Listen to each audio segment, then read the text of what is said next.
about these are there's a term for this, Ben. It's friendly mutton chops. And the idea is that the mutton chops Uh-huh. come and actually connect to the mustache. That's what makes them friendly. Friendly mutton chops. Mhm. I only repeated what you said just to test that my recording is working. Is your recording working, Ben? It appears to be.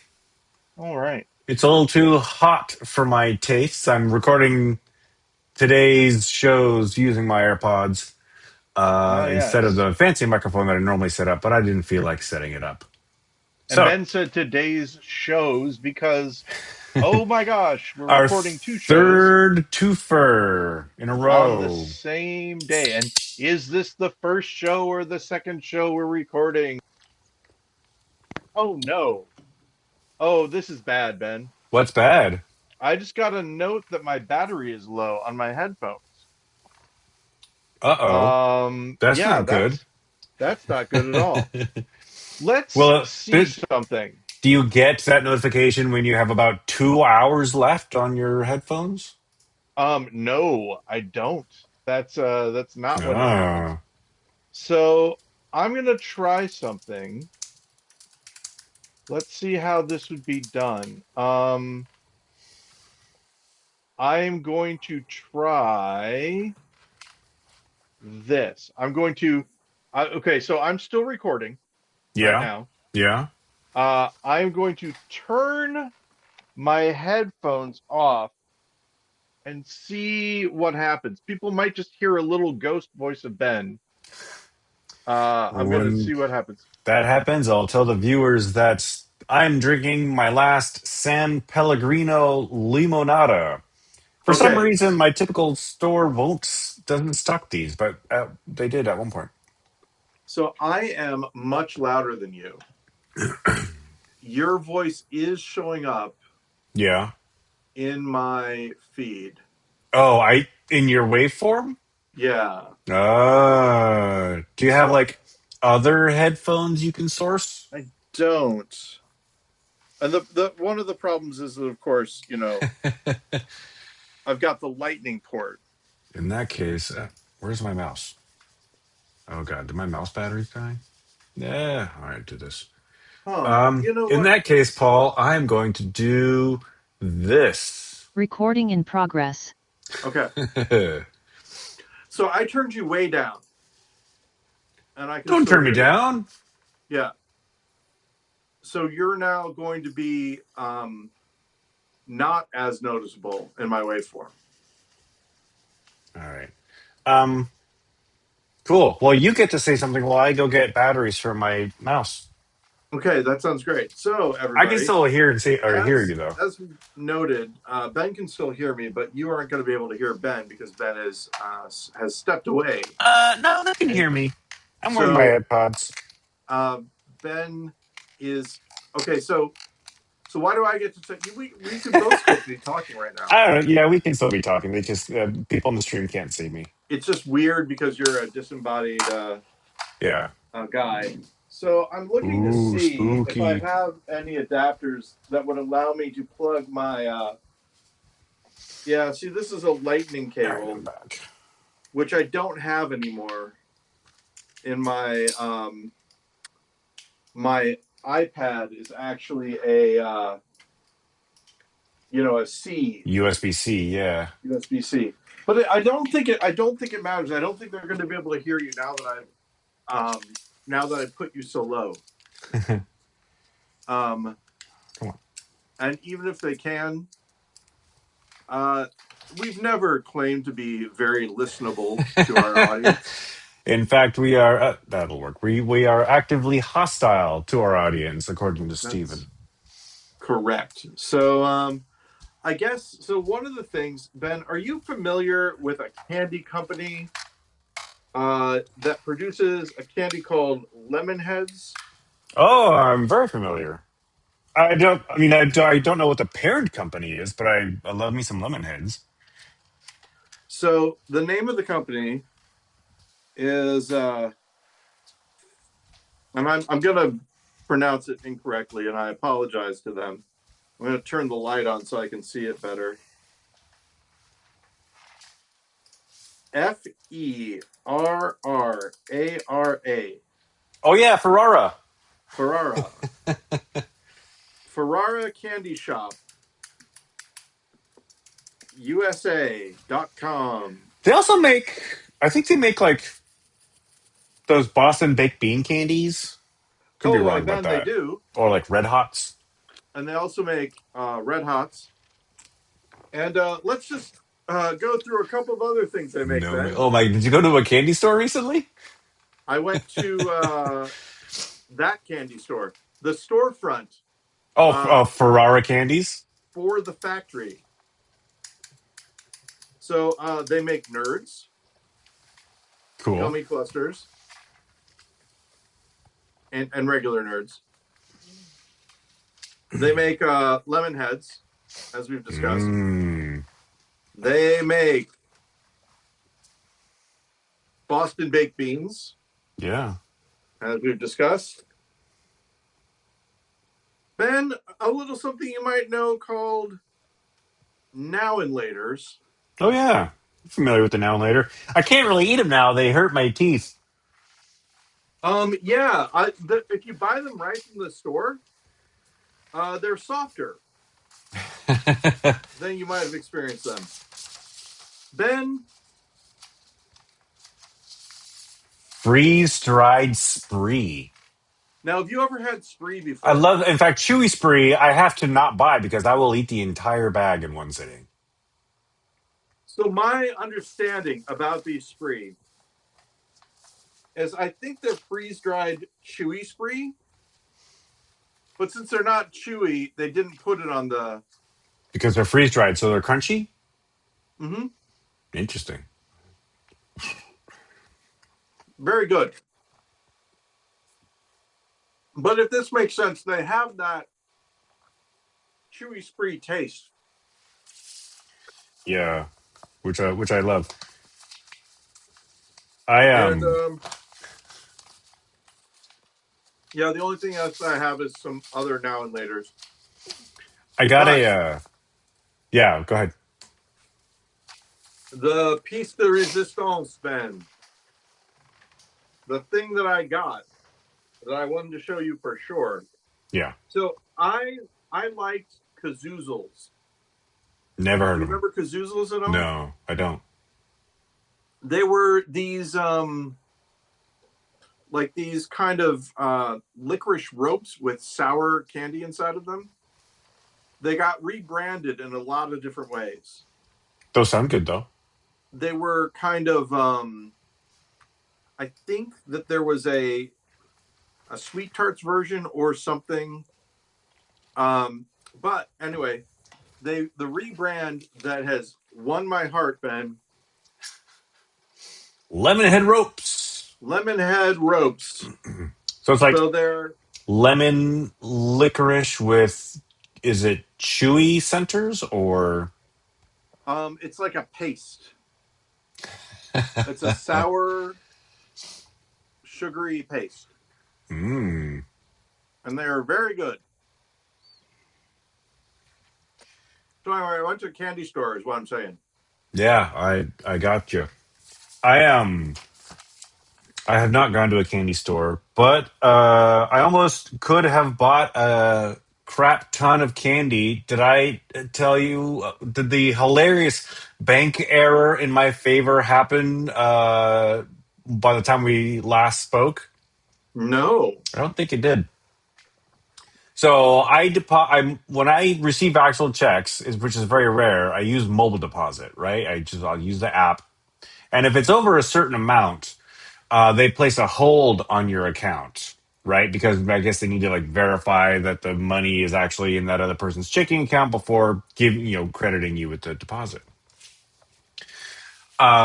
So I received a letter, um, dear Benjamin D. Lawrence. At U.S. Bank, we appreciate the trust you have placed in us as your financial partner, and we are committed to ensuring the most secure, efficient, and timely processing of your transaction. We are delaying the availability of $1 million from this deposit. These funds will be available as follows. $1 million will be available on December 12th. I'm going to show the people that I'm not making this up. $1 million is apparently coming to me on Friday. Now, this was Yeah, that's two hilarious. days from now. That's 2 days from now. What was hilarious is this happened. I don't know why they sent me a letter because I got an email, the same thing, like almost immediately. So what they did was they placed a $1 million hold on my checking account. Now, this may surprise some people. I don't actually have $1 million in my checking account. No. And so what happened was it overdrew my checking account by 987,000 dollars. Doing a little bit quick math, your checking account more robust than mine, Ben. Because I had just deposited a check, right? So it was like I hadn't like moved any money yet. But it was uh and then what happened was I got a bunch of penalties for having an overdrawn checking account. Uh-huh. So it cost me about $10 to pretend that I tried to deposit $1 million check, which they don't even allow in the app. Now, so what exactly did you mistype it? Did it? Nope. They eventually, I don't know what happened. I deposited the correct amount, typed it in correctly, and they, like a couple days later, said, "Yeah, we made a mistake. Here's we're crediting your that fee, and we're we're not actually going to give you $1 million." But if I had $1 million at one point in my checking account, I probably would have immediately moved that money out of my checking account into an offshore company that they would not be able to touch. Would that be legal? If my Would bank gave me $1 million and I immediately took it out of my bank? would you would you have been able to, like, I wouldn't know how to begin to do that. No, I wouldn't either. I do have like I have a retirement account, that's not connected to my checking account bank. So You know what? And I know this is crazy, right? This is sort of, these are, neither of these are angels, right? Kind of two different demons, right? yeah, If this were to happen to me, I know what I would do, because I'll explain something that happened to me. I might have even talked to you about this already. But so what I would do is I would just sit on the money, call them and say, "Hey, this is wrong," whatever. But if I were going to call somebody, I would call either Stephen McCandless or Richard Lefebvre, depending on which way I was feeling. two quality options. You would call Stephen if you wanted to know the right wrong thing to do, and Richard Richard, Lefebvre. if you're like, I'm a full criminal now. Yeah. I am no longer. And if anyone's searching the audio, I'm not saying that Richard Lefebvre is a criminal, Richard, but I feel like he has made successful deals in the past in a way that he wouldn't do anything, but he might know a guy. One of He those would things. definitely know a guy. Yeah. I don't know. I when I was in high school, every once in a while we would get like progress reports that we would have to Mm-hmm. like take home and have our parents sign, and they would have this one. I think it was a Spanish class. It would have your test scores, like whatever, whatever, whatever. Um, and these tests were graded on scored 1 out of 10 or 0 out of 10, I guess, right? So, and my teacher had mistyped one of my scores. I was supposed to get an 8 out of 10, but she gave me an 18 out of 10. Mm-hmm. And I showed her. I'm like, "Hey, look, this is wrong. I got an 8, not an 18." And she's like, "Okay, I'll fix it." The next time we got a progress report, she hadn't fixed it. So I'm like, I gave her chance. it actually bumped my grade up a full, like, not a full letter, but like went from like a B to a B plus or whatever it was. I don't Yeah. remember exactly. But yeah, it I'm like, I did the right thing. I don't this is just a stupid Spanish test. I don't need to continue to do the right thing. I'm going to take the win. Yeah, that's something that okay, so it feeds into the next thing I was going to say, which is you remember that I had a thing that happened with my escrow account. Did I talk to you about this at all? If you have, I have forgotten it. Okay, so I got like $2,500 back from my mortgage company, and they said you had too much escrow, so we sent you this, and I knew pretty much immediately what had happened, which is that the person who owned the house before me, right, was elderly, and so had a freeze on her taxes, Yeah. and so her property taxes weren't as high as they were supposed to be. Now, when I first set up my loan, the company that I was working with knew this, and we set it up so that my payments would fill that escrow account, so that when the time came for me to pay my uh, taxes, I would have that money. They then sold my loan to another company. That company didn't know about why we did this, so they Yeah. thought that I just had $2,500 in there that I didn't need, and so then they sent it back to me. Then the county sent the new tax numbers, and so they said, okay, so I've been paying um, about $1,400 a month for my mortgage. When they did the adjustment and said, oh, you have too much in escrow, they lowered that to $11,000 a month. I mean, sorry, 11,000. $1,100 a month. Yeah. Um, which I just then I still paid them the same amount, but I just put everything else into escrow. Not escrow, sorry, the principal. I kept my payment the same, just paid the principal. And then they went back and they said, okay, well now you're going to be doing, instead of 1,100 a month, you're going to be doing 1,800 a month. And I'm Yeah. like, no, I do That's a not hell of a want to jump. do this. Yeah. So I took that 2,500 that they gave me and put it back into the escrow thing, which then got me square, and then everything was back to normal. But not back to normal where I have 1,100 a month and then I'm paying off more of the principal. Back to the Yeah. 1,400 a month. So it's like, what you gonna do? But so I do know what I would do in that situation, sort of. Granted, it wasn't $1,000,000, and that's the thing. $1,000,000 is a different bracket. Yeah. $1,000,000 is it makes someone think. If it were $1 billion, you'd be That like, would well, maybe. definitely raise some flags of various colors. Yes, exactly. Not the least of which, the Jolly Roger. Hey, I heard you have $1 billion. I was I I was, would I like was some of it. thinking that might want to actually frame this letter that says we're delaying the availability of $1 million from this deposit. Yeah, and highlight $1,000,000. Take it on dates. No. Yeah. Hey, guess what I almost had?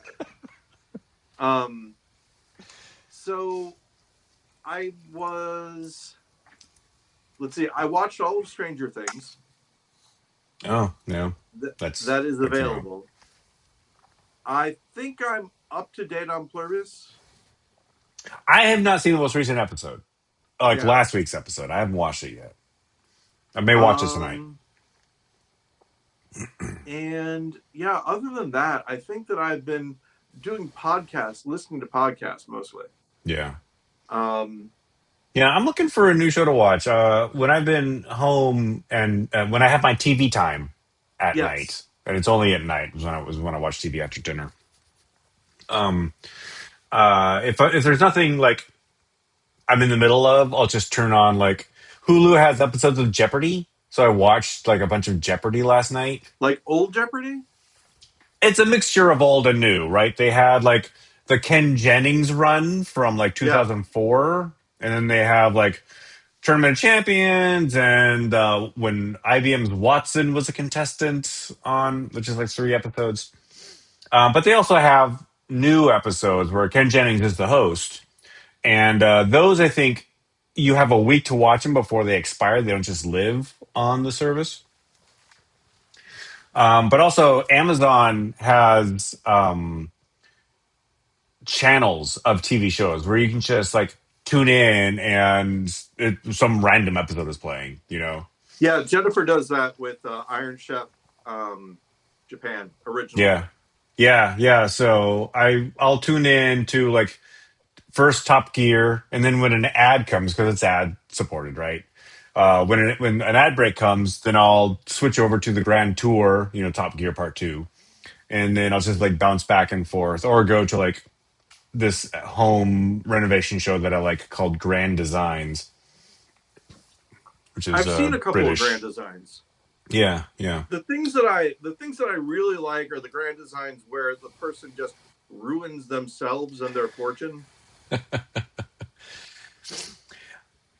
I don't know. There was an episode once where like somebody screwed up big time. I think it was like the contractor, and so like the host is like talking to the contractor, sort of like people's court style, and it got me kind of uncomfortable because he screwed up. He poured the concrete the wrong height and now has to fix it, and he has to pay for the extra work that he has to do. Come Is on, it Doug Kevin, why are Llewellyn? you? Doug Llewellyn was like the people's court guy, yeah. He would talk to the people on their way out after seeing Judge. What was the original one? Wapner. Judge Wapner, yeah. 10 minutes to Wapner, or whatever. Was that one of the ads? I don't remember that. No, that was Rain Man. Ah, It is kind of Ben. This is really interesting, and this is I do want to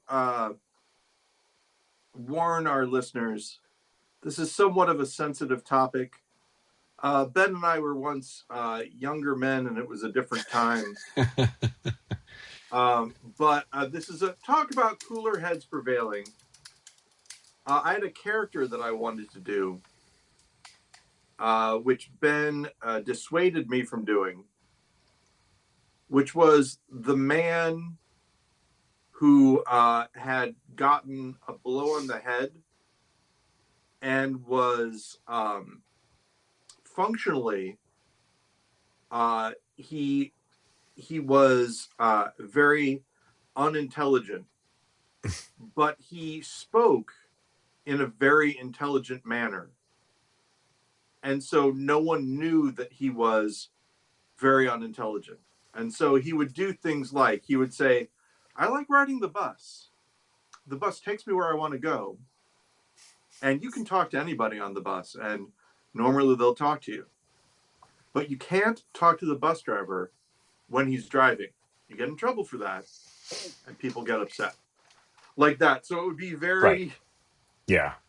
um and it was one of those things again where it was like a level 1 humor thing. This guy, he's not smart, but he's saying things intelligently and all that. And it wasn't until, I don't know, I guess maybe 3 or 4 years ago that I realized that maybe was just me thinking about myself in general, Right. because a lot of times I will do things like, and Jennifer's pointed out to me, I'll be like, candy's really good. I like eating it because it's sweet, stuff like that. Like Yeah. like, yeah, yeah, Paul, interesting. That's great. That's really good. I like. I have a favorite spoon that I use when I eat my pudding, and no one else can use my pudding spoon because that's my pudding spoon.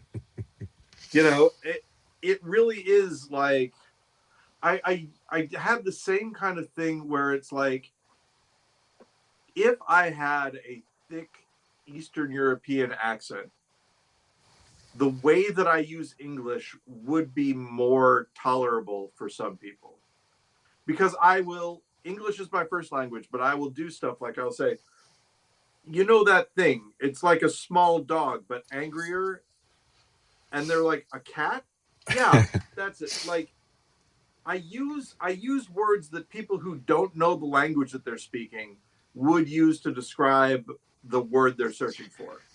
Well, all you got to do is just cultivate an Eastern European accent, and then you can take that show on the road. Yes.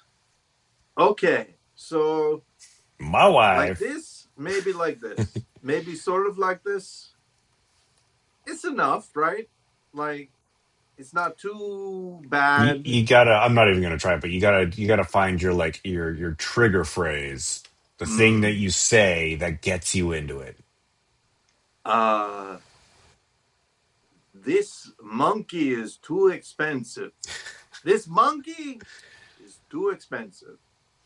I refuse to buy this monkey. It is too expensive. I can't remember who I was watching. It was an interview with like some sort of impressionist, like Kevin Pollock or somebody who's Hmm. famous for doing like different people and really well. And it may have been him, it may have been somebody else. But he's like, if I'm if Kevin I'm gonna Pollock, do if I'm gonna famous do for like doing Jack, different people if I'm gonna if I'm really gonna well. do if I'm gonna impersonate Jack Nicholson, if I'm gonna do Jack Nicholson, I Mm-hmm. have to say this, otherwise I can't do it. I Hmm. struggle. So he's gotta have like that thing that jump starts the impression.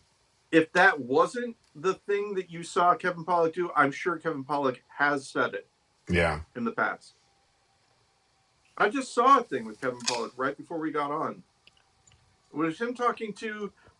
Did you see Smallville? Are you talking about Michael Rosenbaum? Yes, he was Because on Michael he Rosenbaum's. played Luthor, right? Lex Luthor. Mhm. All right. Yeah, I know the podcast you're talking about. YouTube serves me clips every once in a while, but I've never So actually like listened to a full show. he was on. Yeah, I've only seen clips as well, Yeah. but he was talking about that story that we've seen on another podcast that I think we've talked about before. About the usual suspects? No, um, about A Few Good Men. Oh yeah, when Rob Reiner's going to talk to Jack Nicholson. Yeah, Yeah. and Jack Nicholson was like, "I guess I don't have it yet," or whatever. Yeah. That's a funny story. So, oh, and I watched a breakdown of the scene between Dennis Hopper and the guy who Christopher Walken The guy. in True Romance, Yeah. and it really is a good scene. It's well done. I Uh, think I saw True Romance. Like I think it was playing at a house party I was at once. I don't know if I've ever like sat down and like watched it and concentrated on it. All Jennifer right, so likes it. It's a movie that she likes. Jennifer True likes it. Romance. It's a movie. It's a movie that Jennifer It's a movie likes. that she likes. She likes to watch it when it's on. She likes watching movies. She says I this is like a good watching movie. movies too. I like good movies. Bad movies I don't like as much. If I'm watching a bad movie, I'm like, I don't like this movie. I want to leave. And sometimes I do. This is true though, Ben. I usually don't leave movies. I I think I've talked about this. Yeah. Jennifer and I actually walked out of Match Point, which is a Woody Allen film Okay. about tennis and people dating each other or something. We were like, nope. Did you not know what you were in for, or was it just a terrible movie? I don't like Woody Allen films in general. Yeah. I like. I think it's called Side Effects.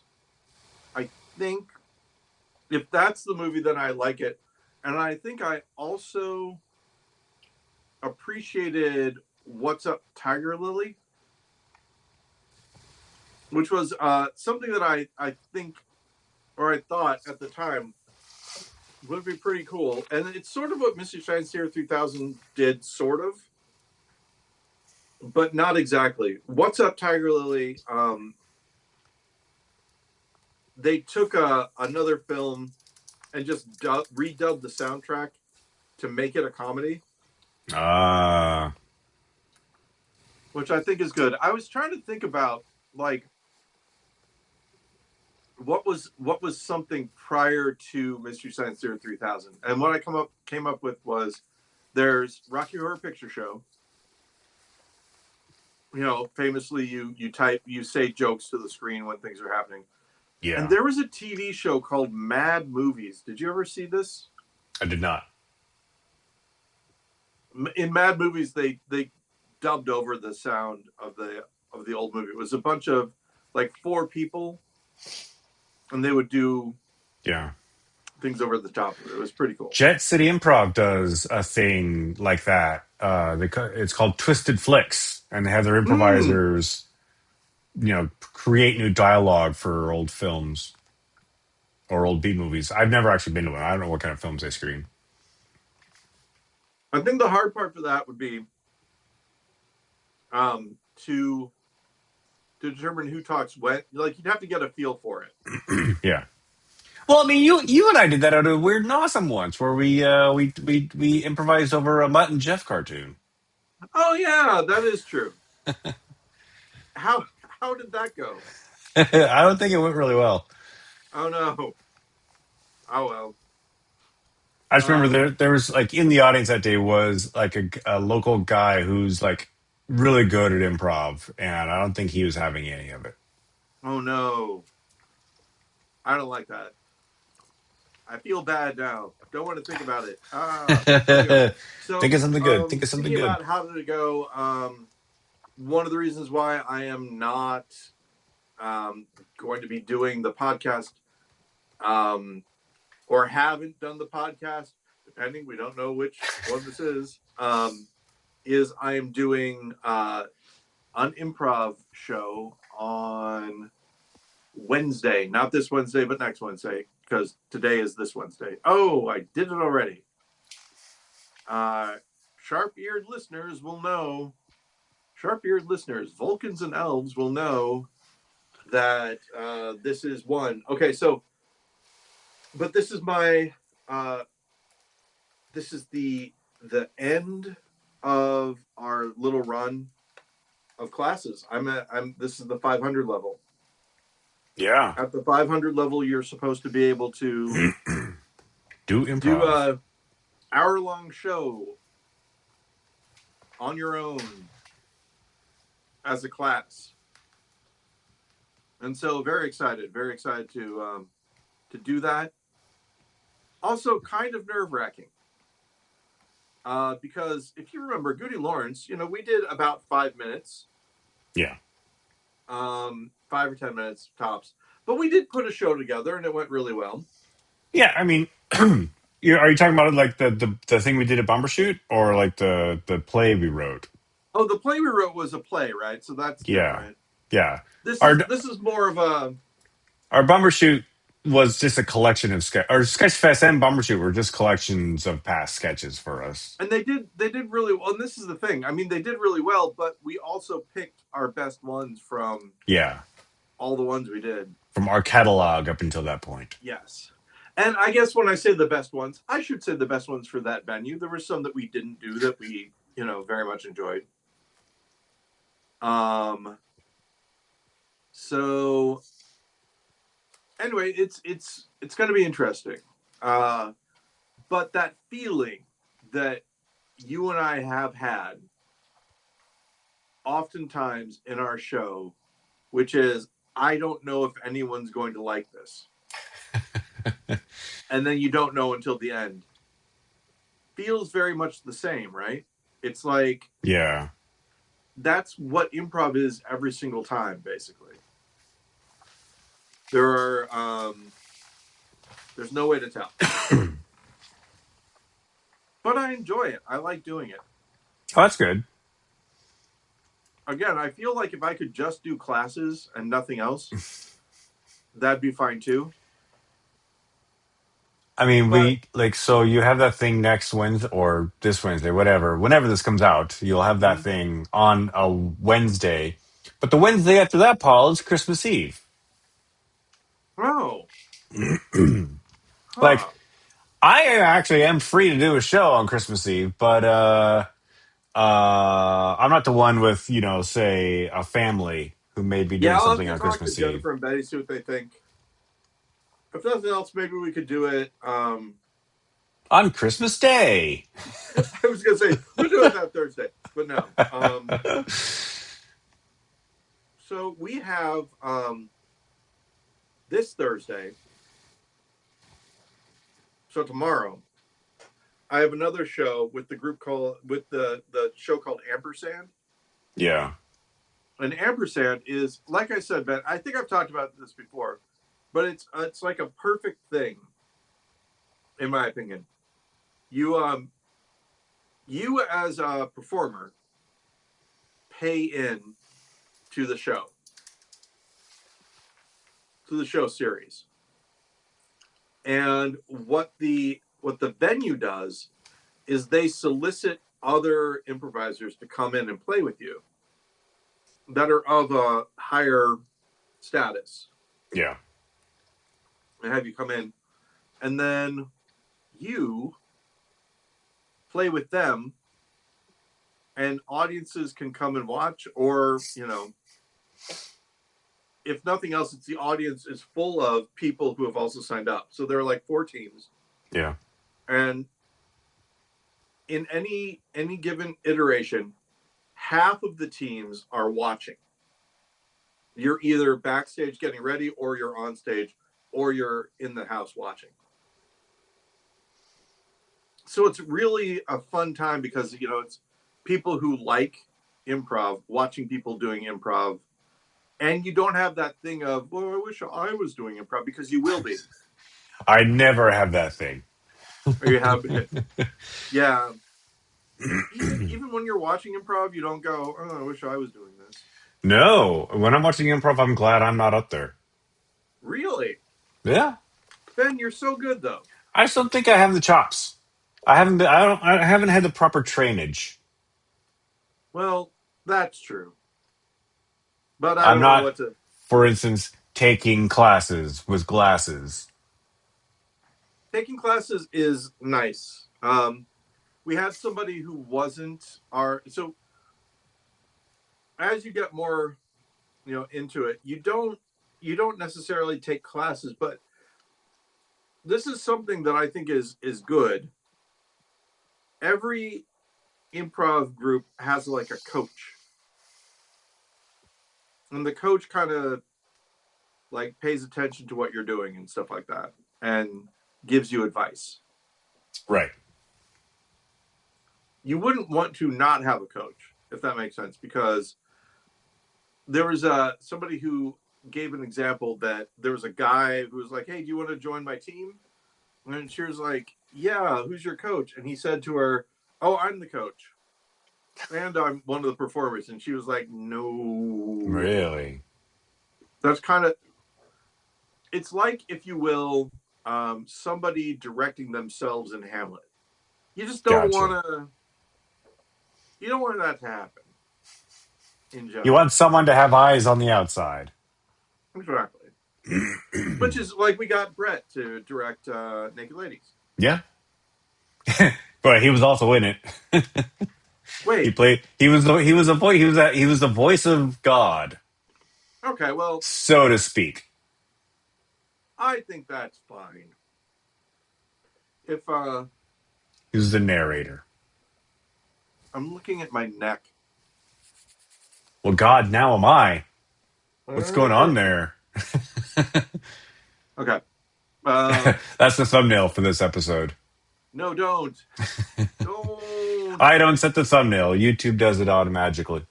Oh no, even worse. Um, so I have been watching some of Death by Lightning. I've seen There's only 4 episodes I've seen two of them. I think, and in I think I've sequence. started number three. Okay. Um, Chester A. Arthur, though, Yeah. um, does not have friendly mutton chops. He has Is aggressive mutton chops? mutton chops and a mustache. Different. Mm. But someone at my uh, improv class was like, "Yeah, Chester A. Arthur, President of the United States, had mutton chops," and I'm like, "I've never heard of President Chester A. Arthur." And then I was like, "Wait a second, that's the name of the Vice President of James Garfield. I didn't know that he became president." And then I was like, "Right, right. Yep. What's the whole thing about?" What made you change? What made you shave your beard into mutton chops? I like him. Here's what happens: There wasn't any like singular event that made you my make the chin decision. patch is white. Right. The rest of my beard is not white exactly. Paul's hair colored. It's a so I was at a conference. One of the attendees at the conference had the exact same kind of coloring as I do. White chin, not white other things. And he Yeah. had it grown out. And I Just was the like, white part. the white part, well, the beard grown out. Oh, okay. The white So it part was wasn't just like longer. a white chin beard and then And I a was like, shorter I don't like. like the way that that looks. And I shaved it off. And when I shaved it off, I just shaved the chin right here. So it was kind of big Wolverine kind of.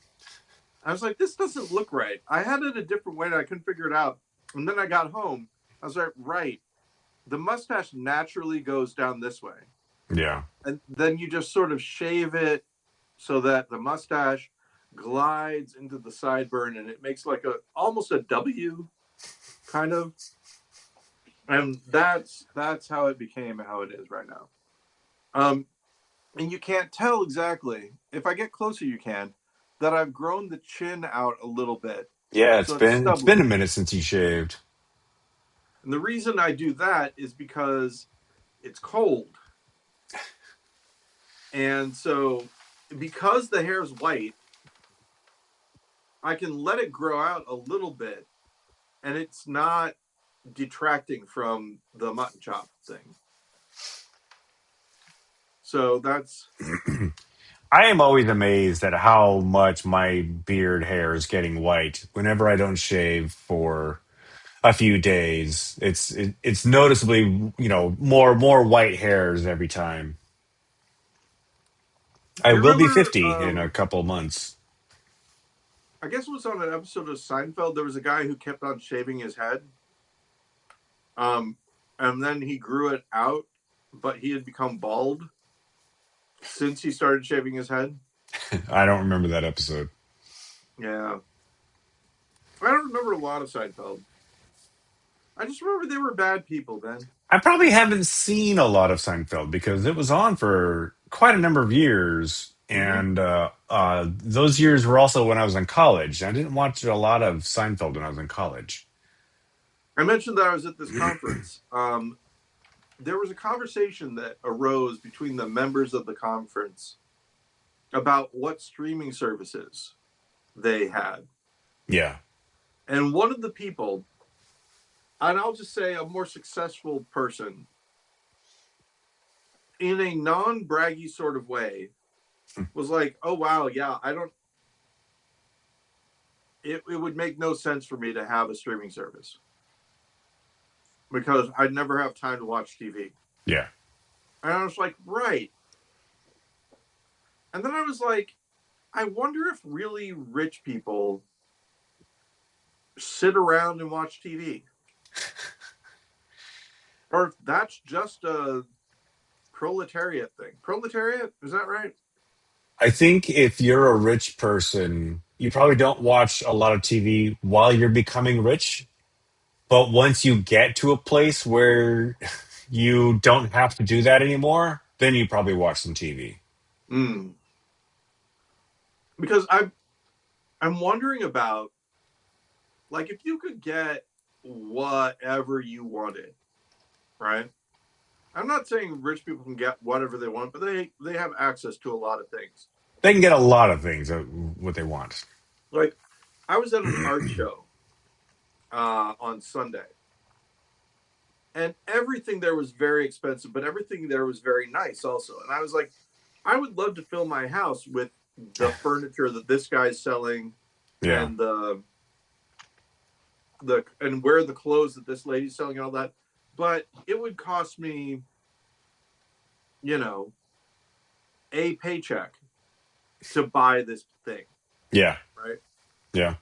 Um, and so I was like, I thought to myself, if you're really rich, do you just sort of like a goldfish in their cage? You still spend a lot of your money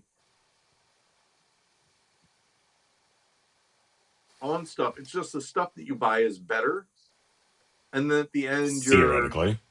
you're kind of still, right at where your money is, and you can't spend any more on stuff. I don't know the psychology of rich people, but I will say that I did have a moment where I realized that I'm not rich, but I can buy another pair of socks if I need to. Mm-hmm. I used to keep socks until they basically disintegrated. Yes. Same thing with like other clothes. But now I'm like, wait a minute, why am I holding on to this holy pair of holy socks?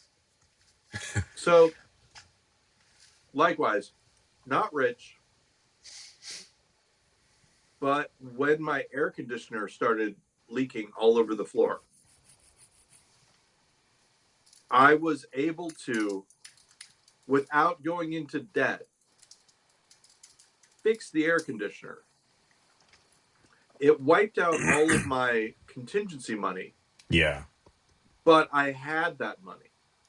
So that's a different level, right? That's a and I had to now I'm still not at my contingency. I'm still building it back up. right. For the So next thing around the house that's going to break. right, exactly, when it happens. And so I think the idea is that when you're rich, right? The stuff you buy is better and you pay more money for it. And your contingency money uh covers not just heaters, but like if you had to go to court and pay somebody money out and stuff like you could survive other tragedies Right. that would devastate somebody else. I always consider it a bit of a victory when I have to pay my quarterly taxes, but I don't have to dip into my savings to do so. Mm-hmm. That's when I feel like I've I've had a good quarter is when I can Yeah. pay my taxes without liquidating what's in my savings account.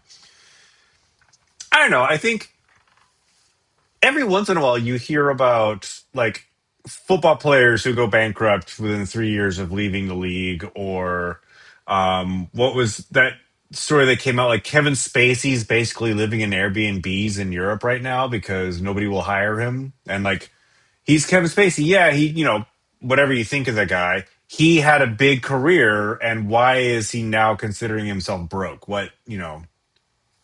Did he get sued into oblivion, or are people with money just really bad with money? Well, not going to name names. I knew somebody who had money and they kind of upgraded their lifestyle a little bit, Yeah. but they didn't hit on that second um, continue to have money part. And so eventually, I mean, they didn't maintain the lifestyle that they had at that one point. They had to do Yeah. like other stuff. And I want to say it was Cypress Hill who like did a thing on MTV about um like a little documentary about how they had to save money Right. or what they like business stuff. Like they got 401ks and they did investment stuff and all that kind Yeah. of thing. Like they say, the first album you do, you buy the cars and you do all this stuff. You pay off your mom's house. Yeah, but then when you don't have anything left after that first album, when the second album Yeah. comes out, you start thinking a little bit more strategically. If you're smart. I mean, I think it was Scott Augustin who once said the worst thing you can do to somebody is give them a whole bunch of money at once.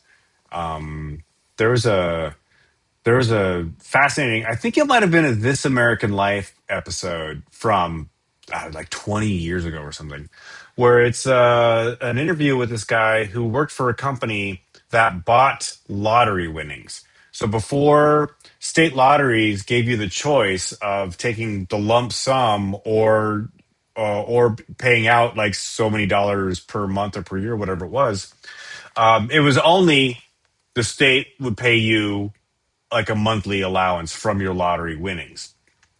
So this company went to the lottery winners and they say, hey, look, you're only going to get, whatever it is, $20,000 a month for 20 years because you won this lottery. But what we'll do is we'll give you all that money at once. We'll buy your lottery winnings. We'll give you all this money at once. We'll take 20%. Government's going to take 25%. So when all that is said and done, you have this large amount of money in your checking account that you can do whatever you want with. And the guy said he felt that this business practice was predatory because these people would immediately spend all that money because they're like, oh, I have $1 million. I'm gonna buy a house. I'm gonna buy a car. I'm gonna buy another house for my parents. I'm gonna send my kid to college. That $1 million goes away very quickly. And then what do you quit your job? So you have no work to go back to, and all of a sudden you're destitute.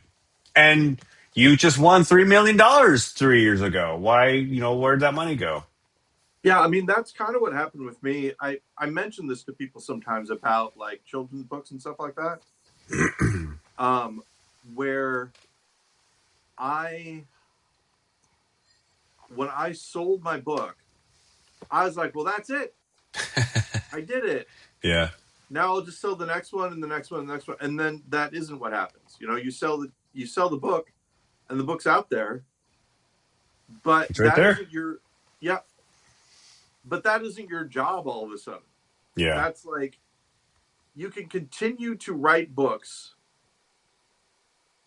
and if you continue to sell them, that's great. But the thing that I had to remember is Giraffe and Elephant, you know, took me 10 years to get made. yeah, I couldn't expect to do it again in 1 year. That sort of thing. yeah. That's So, that's what artists who like hit big on their first album.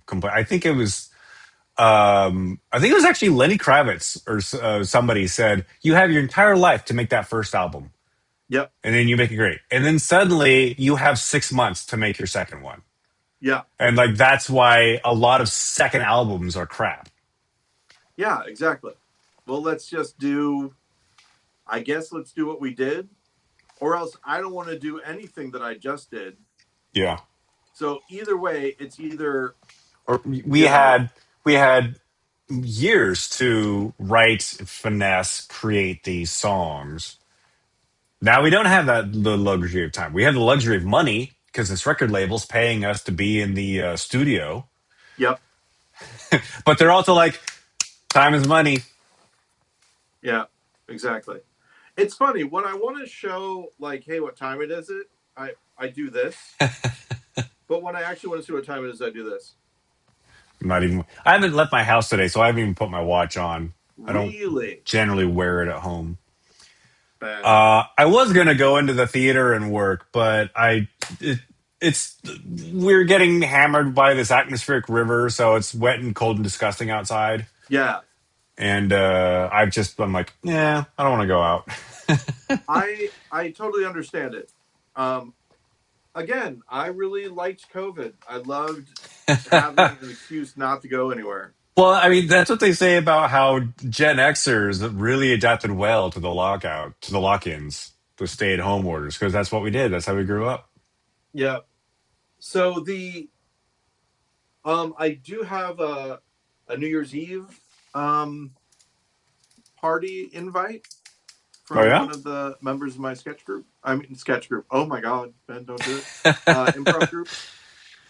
Um You better not join another sketch group without me, Paul Goody. I'm not going to join a sketch group, Ben. There's no way. Um Smash cut two. A year later, Paul's like, "Hey, my sketch group is opening Hey, for." we're the Not Bens. How's it going, everybody? We're Um, the anybody but Ben. Anybody but Ben. I gotta say, if I start a sketch group, that is exactly what it's going to be called. Um, but no, it is funny. I'll watch a stand up sometime, and I'll go, oh man, maybe. I mean, I like improv, but maybe stand up is. I've uh, never really liked the concept of being a stand up. And the reason yeah, I've never really liked the concept of being a stand up is because when the illusion got shattered for me when I was a kid and I saw a stand up do the same act that they had done previously, yeah. I was like, what are they doing? I've And seen this one. yeah, the idea that, oh, well, this is their material that they, again, have worked on for Yeah, years and all that. Um, it also explains a lot about comics being, stealing somebody's joke, how horrible that is, you know, for the people. Also makes me appreciate, like, there's what Rory Rory Scoville, Scoville. Scoville. something like that. Yeah, Um, I know the name. I don't know who. I can't he did an place him. improvised, like a series of improvised stand-up specials that were really good. And then you've got what is it? Josh Johnson? We've been I was going to bring him up because like you have like professional stand-ups like Mark Maron or Jim Gaffigan who put together a polished, new hour like, once a year, once every 2 years. yeah, Josh Johnson uploads 45 minutes of new material like a day. and it's good, Yeah. and it's good. This is the thing. So I don't know if he uploads one a day, but like it's pretty it's frequent. yeah, The it's the definitely dude is stuff that working. he's doing. Hey, speaking about uploading a new one a day, we do at least one podcast a week.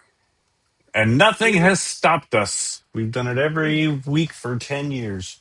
even though they sometimes get banked, as it will. And Ben, wouldn't you know it, It's time to go to the bank. time to make the donuts. Yeah. I already made the donuts. Um, so we are at that time, Ben. And so I want to thank you very, very much. If you're in the Chicago area and it isn't Thursday or Wednesday, but this will come out on Monday, right? This will come on Monday. Yeah. Yeah. So Monday the yeah, 15th. it's at the Revival. If you're in Chicago and you want to go to the Revival, I am being in a show on next Wednesday. I don't know what it's called. I don't know anything about it. I am being as bad as I am about this podcast. It's I don't know. It's the 508 student showcase. And it's an hour long, huh? Something like that. Yeah, Yeah. maybe. And then Well, 45 Thursday, minutes but with commercials. you'll miss the one that's coming up tomorrow, but the next Thursday after that, I believe there's also an ampersand. It's at the same place. And Ben, can you believe it? Things to plug. I have an actual like thing plugging that's happening. I have no plugs. The only plug I will give is that Emmett Montgomery is presenting Sugar Plum Gary at Annex, and so I will be there for a majority of the shows, running the live stream. So if you want to see and play along and ask questions about Christmas, go to Annex Theater's website. Ben, can you remind me what Sugar Plum? I love the name. Can you remind me what it is? Sugar Plum Gary is a character who is a Santanist, and I'm nodding and smiling. I think the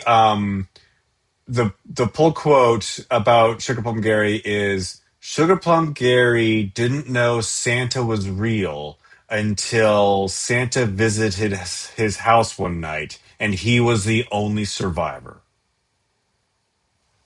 Nice, So nice. so All yeah. right. Well, Good talking to you, Paul. I'll talk to you next week, or I'll see you in just a sec. all right, Keep it Ben. wrong. How's it happening? Keep it wrong. How's it happening? And that mysterious third thing. And now I'm going to clap twice so I can see the show break in the waveform. All right. Paul Goody. Oh, sorry, Ben. Ben Lawrence. I was making an ooh noise. I think Zoom de-ooed your sound. Dude. I didn't hear it. How's it happening, Ben, sir? is there anyone who is known as the rude nude dude? Not yet. It seems like you're leaving money on the table there. You know? I I every once in a while, a friend of the show, Catherine, who is in Scotland getting a graduate degree, and listens to the show every week. She'll text me something about the Mm-hmm. show, and I never retain what we talk about. Once we're done, like everything we've discussed, Yes. just kind of goes out of my head, which is why I take notes about the show while we talk, so I don't have to so I don't have to re-listen. But every once in a while, Catherine will just text me something random about the show. For instance, the last one was, "You've never watched Charmed?" And when I get those messages, I'm like, "Where did this come from?" Yes. And then I'm like, oh, right, because I must have mentioned it on the show. Catherine listens to this show. I don't know if I sent you this, but like Alex King, this is a listener shout out episode. Alex Oh, King, friend of the show, friend to you and me, Alex King, also yes. listens to the show. And I actually saw Alex yesterday because he came down to tech Sugar Plum Gary. But he also, like, he sent me a photo of what he was working on when we shouted him out because I think I asked, and so he wrote on a piece of wood. Looks like he's cutting up firewood or old trees. Podcast shout out. So So now he's done this at least once before, unless this is the first time. no, he did, and I sent. I think I sent it to you. Yeah. So I didn't And send you the second one. okay, so I think because we actually said in the podcast, I'm going to do it now again, Alex. Whatever's going on, please do another one. And this one I'll send to you, or Alex, you could also just send it to Paul if you have Paul's phone number. I don't think he does have my phone number. Something that Ben, I'm allowing you to remedy if you want. I'm not. Paul's I'm not phone number castrating is it. five. What's I'll just that? say it on. I was going to say your phone number on the show. Oh yeah, that'll work. That's no problem. The only other person I I think I know of who told you about listens this to the already. The show thing that is happened to me in college. Steven. What's that? I just said the only other person I know who listens to the show is Steven, but Steven hasn't reached out lately. Hello, Stephen. Um, so the basic thing is when I was in college, I did a card. I put an ad in that said, "My name's Paul and I like bread. Call me at," and then I gave my actual dorm room phone number out and tell me all about it! Exclamation point. Like on the radio, the student radio station. No, no, in the classified ads Oh. in the student newspaper. How'd Um, that but work I out? got calls that I would then use and mix into songs and stuff like that. But You people just let it started go to your getting, voicemail? yeah, I had a phone tap from Radio Shack, and I would use that. I would listen to my voicemails and record the audio off of the voicemail onto tape, and then I would Oh. play So, the tape. I mean, Um, I had an actual tape based answering machine, so I could just like record directly off of the tape. nice, Yeah, it was one of those smart. mini cassettes, so Yep, I had yep. to have an adapting cable. So the thing that basically happened was that it got untenable. Like people would actually like threaten me and stuff like that. Jesus, And so I actually ended up uh, reporting it to the campus police, and the police officer that I dealt with was not happy about the fact that I had put this ad in the newspaper. you don't And say. she was like, "Well, when I hear I like bread, I'm thinking sex." And I'm like, "Okay, I don't know why that would happen." And Did you get a lot of guys leaving messages in a sexual nature? I had one guy. This is okay. So I've never really talked about this, but I had one guy who said, uh, that he was going to take me to the woods and feed me. And I may be mixing two things up, but feed me the bread that he makes with his yeast. Oh God. And I actually left a message on my answer saying, "All right, so the police have been notified. You got to stop. You got to stop doing this." And they did. Yeah. Um, but yeah, so that was a brush with. So when I see comedians, because there are some comedians who do this, who put their phone number out, like for real, on like Comedy Bang Bang and stuff like that. It's got I to was be like, like a this is, Google number that isn't their personal phone. I have yeah. to I was thinking imagine. about that, and I was thinking also they could have one friend who hates them because they keep on going on to comedy podcasts and leaving their number, Right. saying that it's their number. It's possible, but I think that these people actually do use their own numbers. I've never called them. I haven't called Reggie Watts in a while. Has I Reggie used left to. his phone number? I used to like once a year because, well, because I had it because Oh, I you was had it. working at Yeah. the time. And I would just call him and say, "I like what you're doing," that kind of thing. But then I was like, I don't know how he feels about that. He might like it. It might be, because he's a. I would say this: Reggie Watts is an enlightened being. I'm sure that he doesn't get scared or anything. He probably thinks it's okay, but in the same way, Yeah.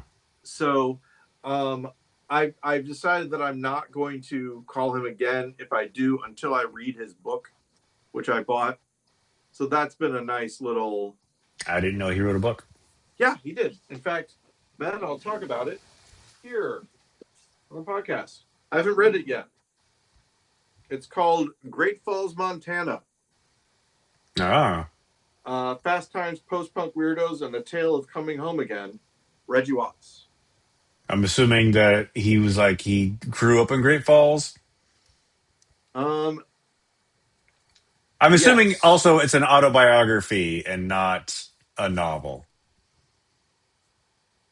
Comedian and musician Reggie Watts shares his story of growing up in Montana as a There you biracial go. oddball, struggling to navigate life, girls, drugs, and his own identity in America's heartland. and having a blast doing it. Well, there you go. Yeah, so I am excited. I just don't read as much as I used to. Yeah. Do you Um, listen to audiobooks?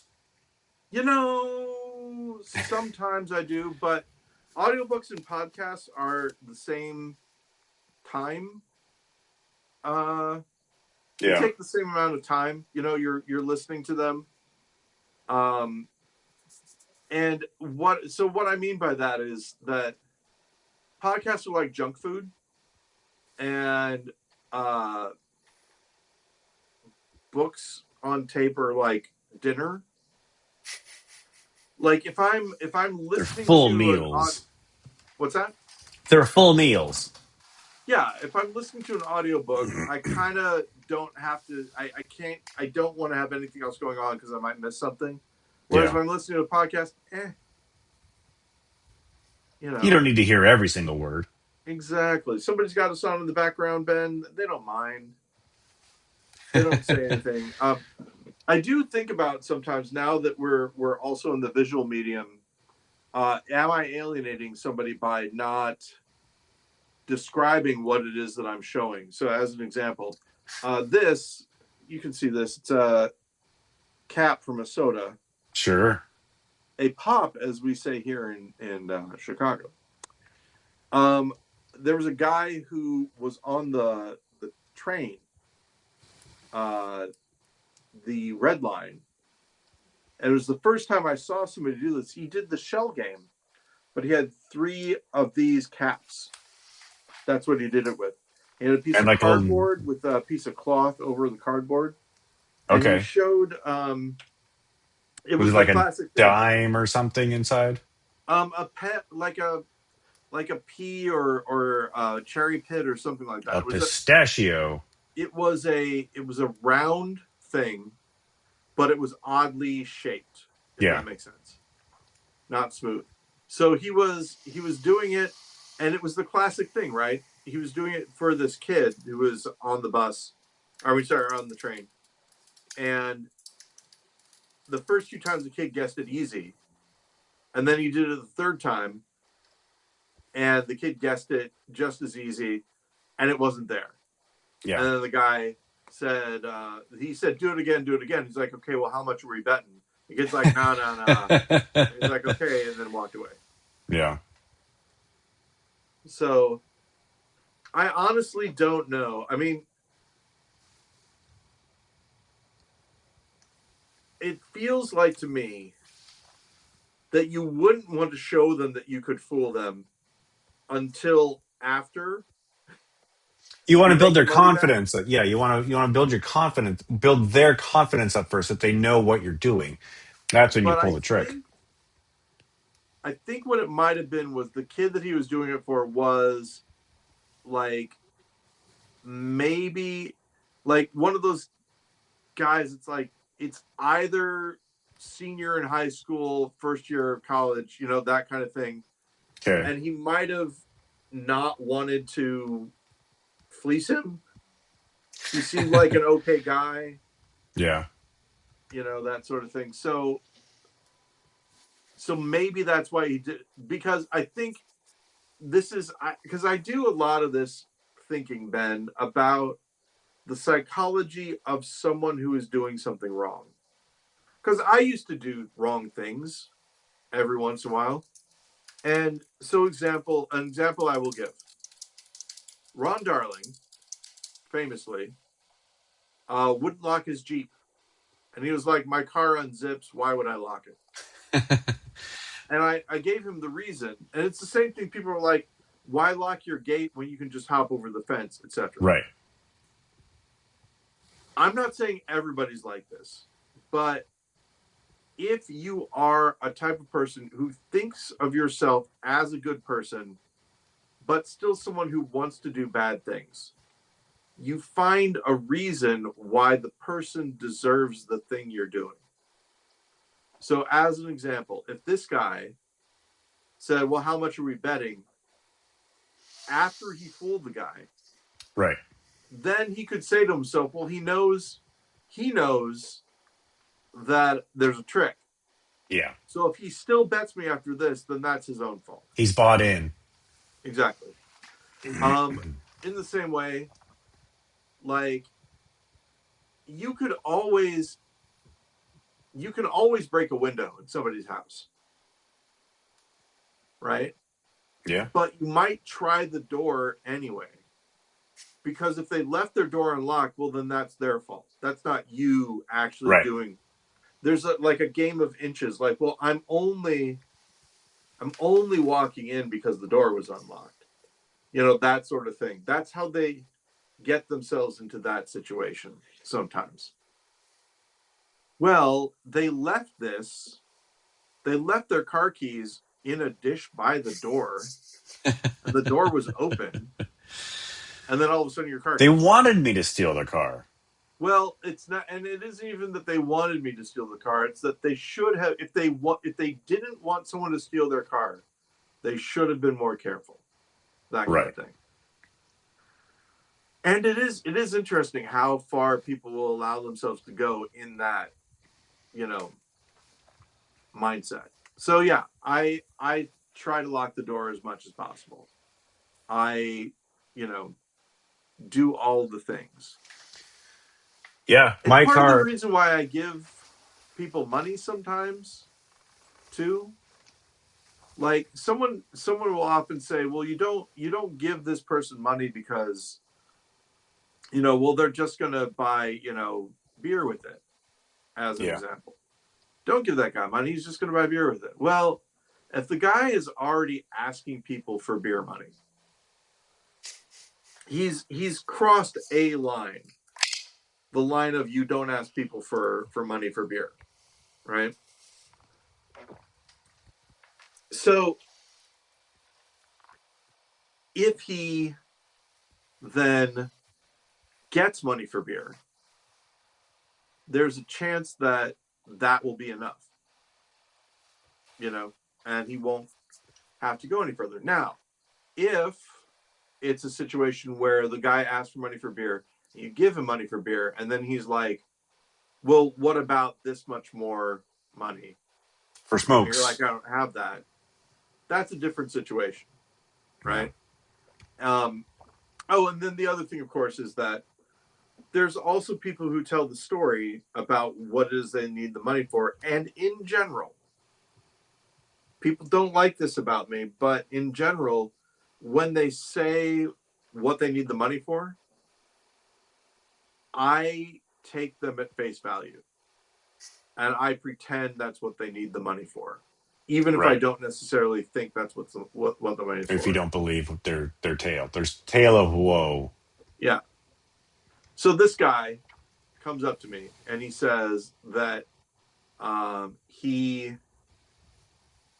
needs money to go to East Alton because there's a apartment there that he's going to get, but they said they didn't fill the form out right.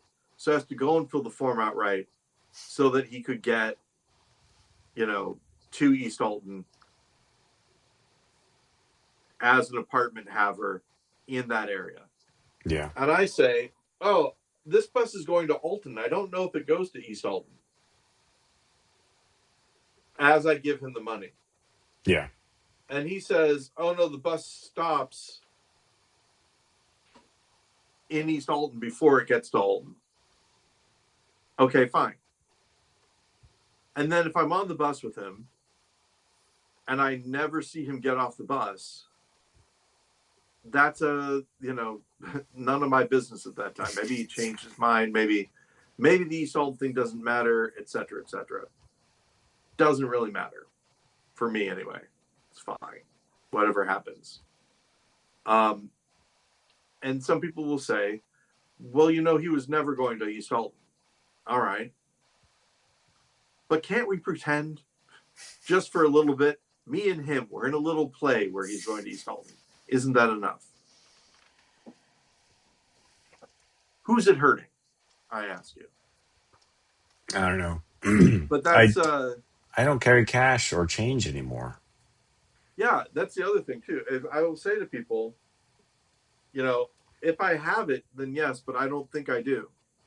Yeah. Because because what will happen is I'll need cash for something like the bus. This is the example. When I went to the conference, I took the bus, Right. and the bus in this area that I was in, um, they don't give you transfers, but each bus ride is just $1. So if I have Wow. $3, I can get for. Oh, I didn't even talk about this. If I have, I don't think anyway. If I have, did I talk about the the snowstorm thing? No. Okay, so I took the train, and I get out. I'm at the train station, and the plan is this: I'm going to take the bus from the train station to one city, to another city, and then to my destination. Yeah. 3 bus rides total. Train station to one city to the other city to my destination. Um, so I'm at the train station, and the bus that I'm looking for isn't there, and it's snowing. And I walk out to where the bus is going to be. There's a woman standing there, and she says, "Oh, you're here to catch the 7." And I'm like, "Yes." And she says, "Oh, I'm the driver for the 7. My bus never showed up." And this is where I learned something cool. So, if you're a bus driver, you don't live on the bus, and you also don't, you know, drive the You bus aren't home. part of the bus. Yeah. You have a place where you show up, and the person that drove the bus before you parks the bus, and then they go home in their car, and you, who've driven here in your car, get the bus, and then you drive the bus routes. Makes sense, right? Something I had never thought of. So her bus has never showed up. Yeah. How And late I'm is it like, at okay, this well, I point? guess I'm going to have to use a ride share. And I don't mind saying, Ben, the ride share was Uber. The reason the ride share was Uber is because Lyft said that they would do it, but it would cost $275. Jesus. And I'm like, no thanks. So I put in a thing, and it says, it gives me two options. I can either, find a ride now, or I can schedule a ride for later. So I schedule a ride, you know, and they say you can schedule a ride in an hour. So I scheduled the ride in the hour. Now, what I didn't understand at the time is that when they schedule a ride, it's the same thing as if you're saying, I need a ride now. You basically, they send it out to their drivers and say, hey, there's a guy who wants to be picked up in an hour. Yeah. Will you take the ride? You're going to have to sit around for 45 minutes at the place where the guy needs the car or whatever. Like Or I'm that's, assuming get other fares in the meantime. or get other fares in the meantime. So I don't know that. I think that I mean, it makes sense when you say it, but when I'm doing it, I'm thinking, okay, well now I'm going to be set. So I basically just kill an hour where no one is trying to give me a ride. And then it gets to my ride time, and they're like, no one picked up your fare. Uh, and so you can try carpooling. You can try a comfort vehicle that's a little bit more expensive. You can find a pro vehicle. I try all their different levels. I try all the different things. No one's picking anybody up. And Snowstorm. the Uber prices starting to get up there. They're not Yeah. 275, but they are like 140, and more than that. They started out at 40, and then they just kept climbing. Um, so me, this student at a local college, and this older woman, all of us are unsuccessful getting Ubers. And so finally, I call my adopted dad, George. My dad, George, is going to come and pick me up. And the woman who has been trying to get Ubers, who doesn't use Uber and doesn't have the app, had the woman who was working at the train station call somebody, and that guy shows up, and me, the older woman, and the student all talk to the guy, and they're like, "Are you gonna come back?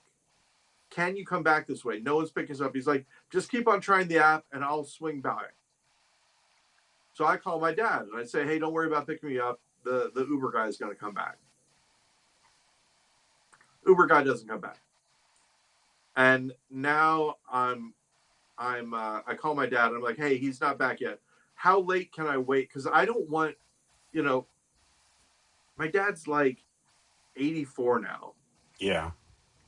and it's snowing and all that, and he's like, "Well, I can be out there. Just let me know, Yeah. as sooner rather than later, if at all possible." Yeah. So Because I'm assuming it's going to start getting dark soon.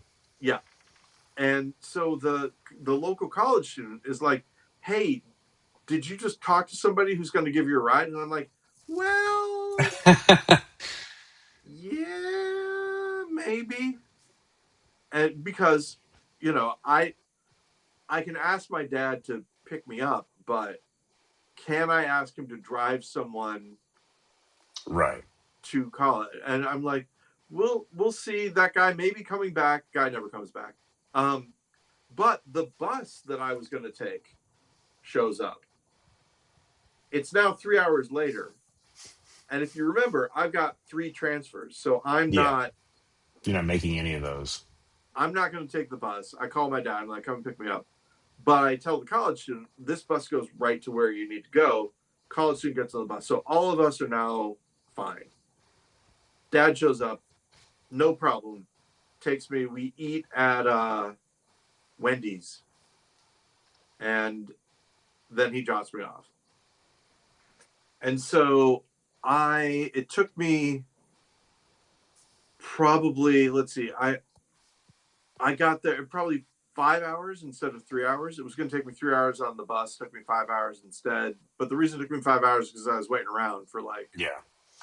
Were you waiting around like at a bus depot yeah, or outside? a train depot.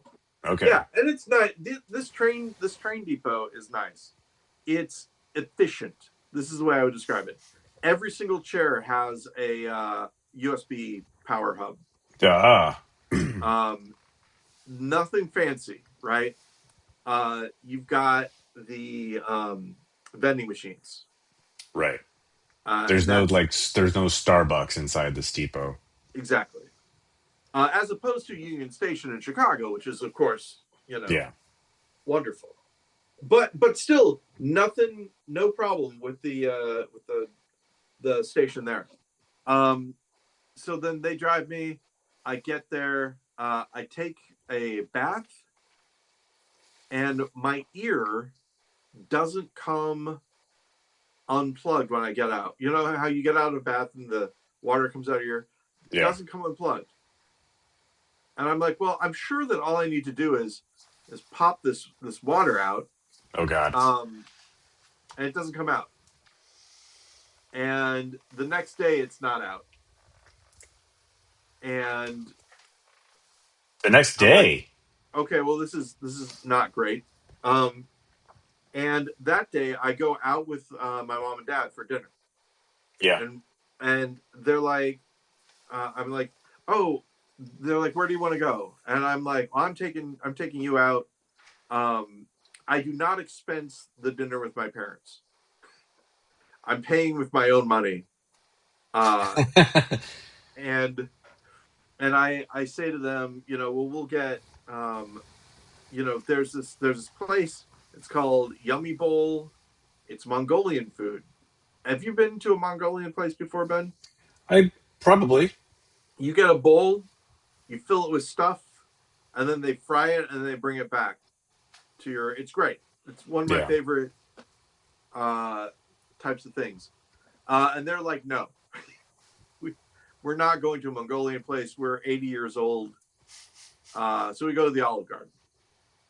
And the thing that's funny about this is that we go to the Olive Garden and we all get the make your own pasta, which is a bowl with whatever you decide to choose in the bowl. So it's almost the same thing, but not exactly. And then the next day, Andy, friend of the podcast, and I go out and we go to a Walgreens, and I choose the wrong thing. I choose a ear wash. Like Your ear it's is a still plugged up at this point. yes, it's like a hypodermic needle that you squirt water into your ear with, Yeah. Yeah. Yeah. and it's no good, no good. Nothing's helping. In fact, it's even worse now. It feels like there's water. Like what Sloshing I around in figure your out is brain. that there's a plug, like a wax plug, in my ear, and what I've done is I've succeeded in getting water behind it, Jesus. between it and my ear, but it's not out. So I spend the whole time.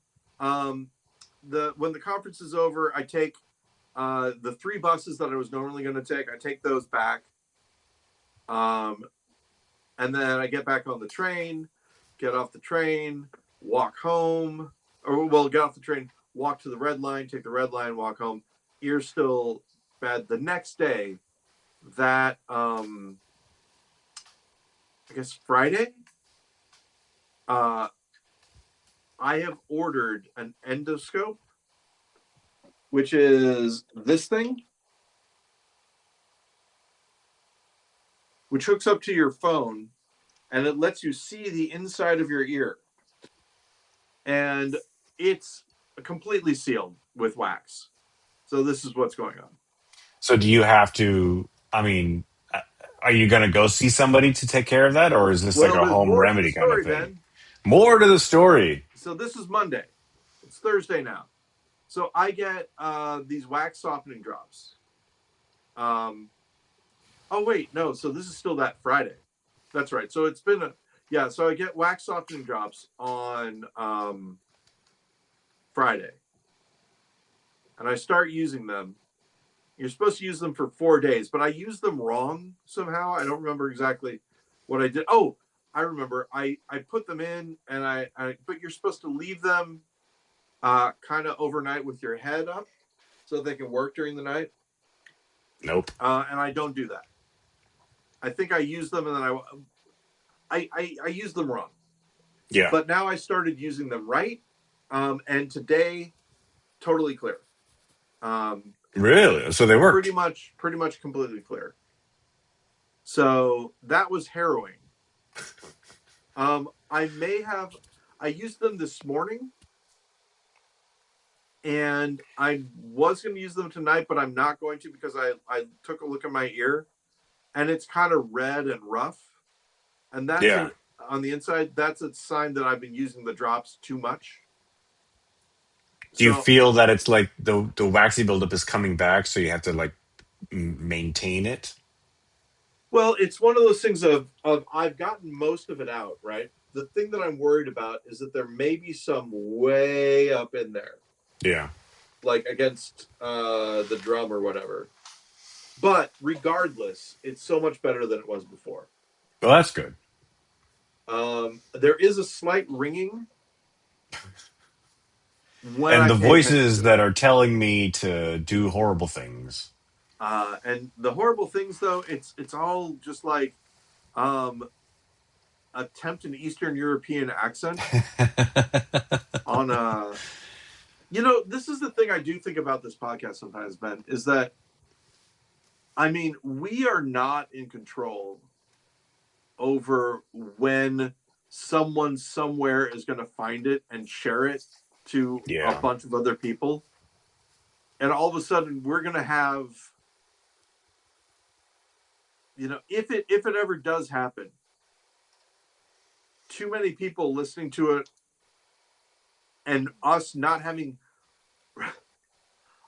really having any um knowledge about what's in the podcast because we never listen to it. People asking us questions about it, things like it is a fear that I have Yeah. that No, we you don't want to go viral. Not in this day and Right, age. exactly. I'm hoping that it will never happen.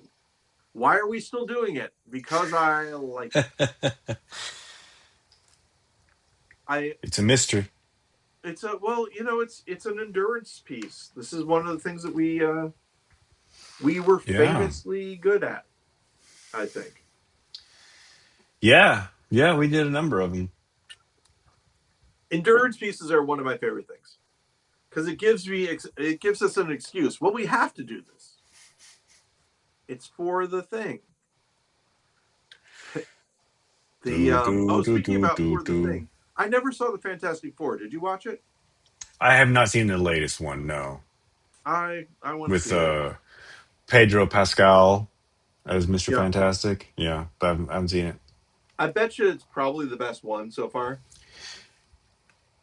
I'm Maybe, I mean, guessing. if talk about endurance pieces, maybe before you watch it, you watch all the other Fantastic Four movies, starting with Ooh, Roger Corman, and then going with the first two with like Jessica Alba. Does she play one of the characters? And then like the reboot. Maybe there's three of those. No, I think there's like the reboot that was in like 2010 or something, and then now this one.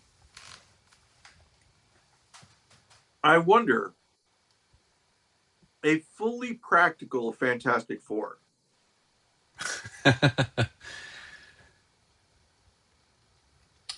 I Could you have do it? seen the Roger Corman film. I can't imagine that the CG is very good, if at all, in that movie.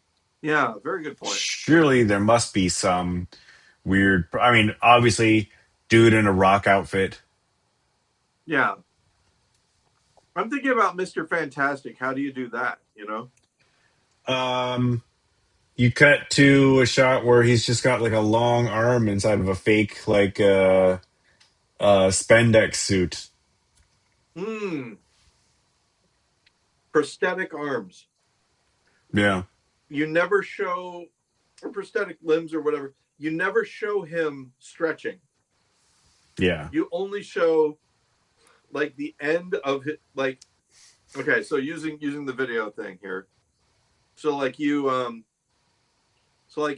it's here, right? The hands coming off frame, yeah, and then here you show him stretching it, and yeah, you just yeah. imply it. Just camera tricks, and then was amplified with sound. So you hear like I don't know, like the sound of rubber stretching or whatnot. Yeah. You go full Looney Tunes with it. Maybe that's. Hmm. Now Johnny Blaze, that's a different one because Oh, that one's easy. just light a dude on fire. So easy. Filming in Thailand. Um, the basic joke, of course, that on Bach, a lot of the stunts are just practical.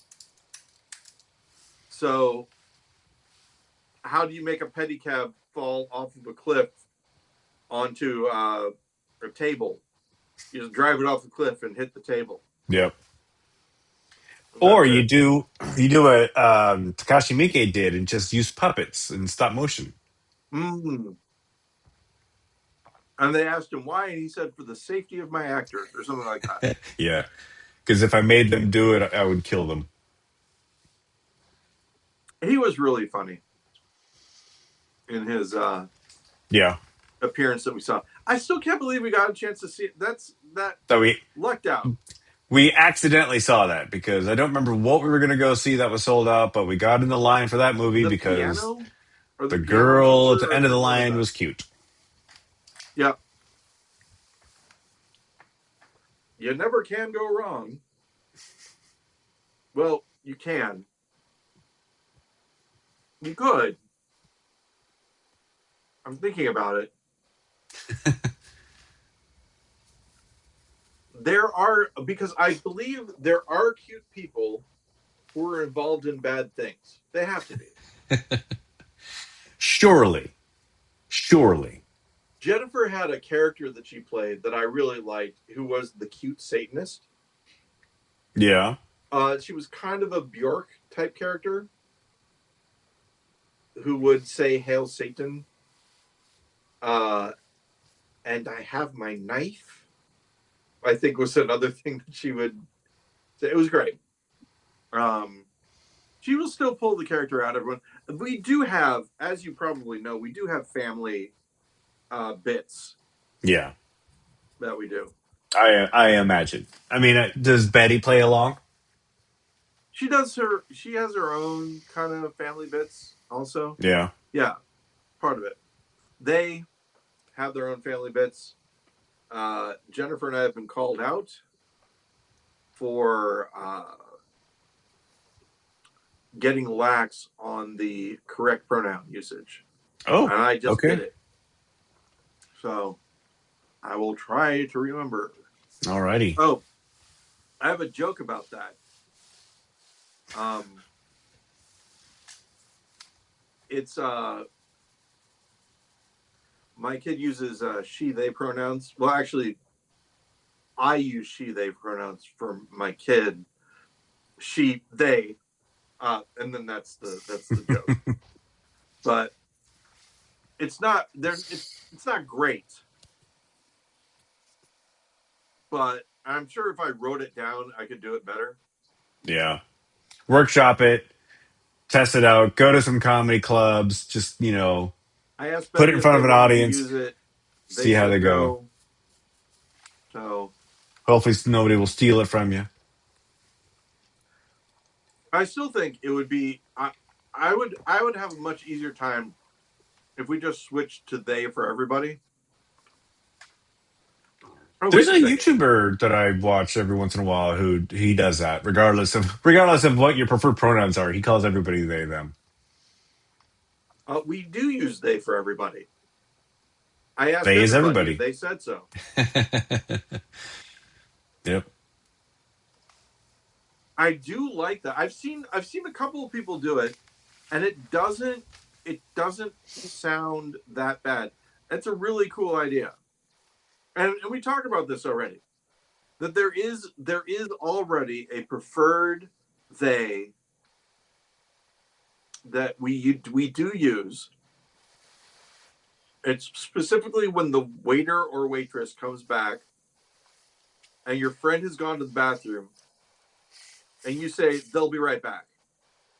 Most of the time, we do use they in that situation in English. It's kind of interesting. I I don't can't know.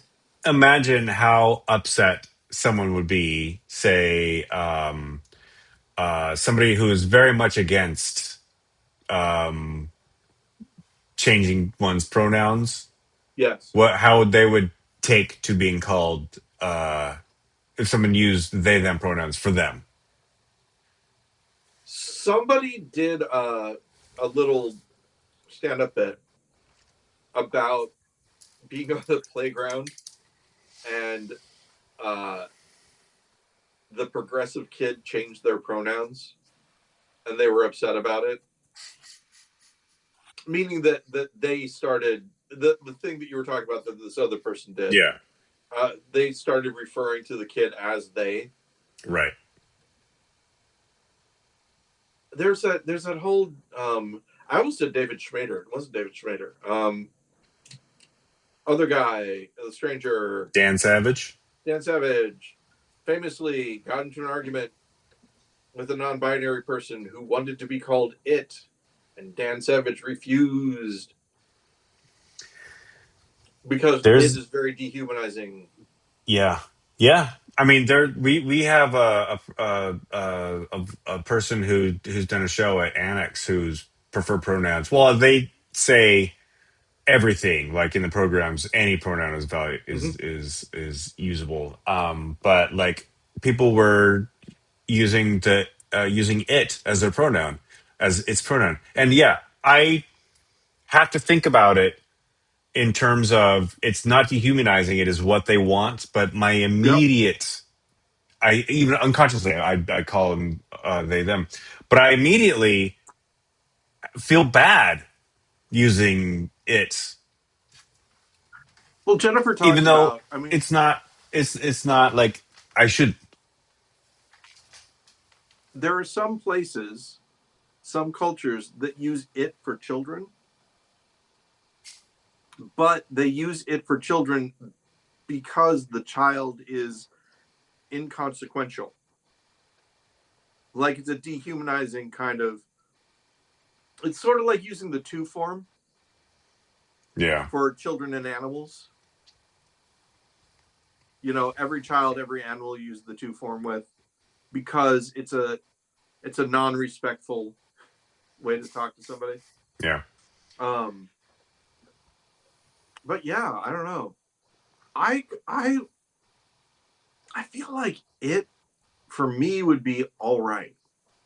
Like I would be a because then I'm For a you to honor somebody else's pronouns, or for you to no for me use? like to use for me like I would be an I think I would change my name too. Um, if I were gonna if I were gonna be using it pronouns, my name would no longer be Paul Goody. It would be the blank, and then whatever the like um the I'm just making it. It's hard to think about because you know what would it be? Um,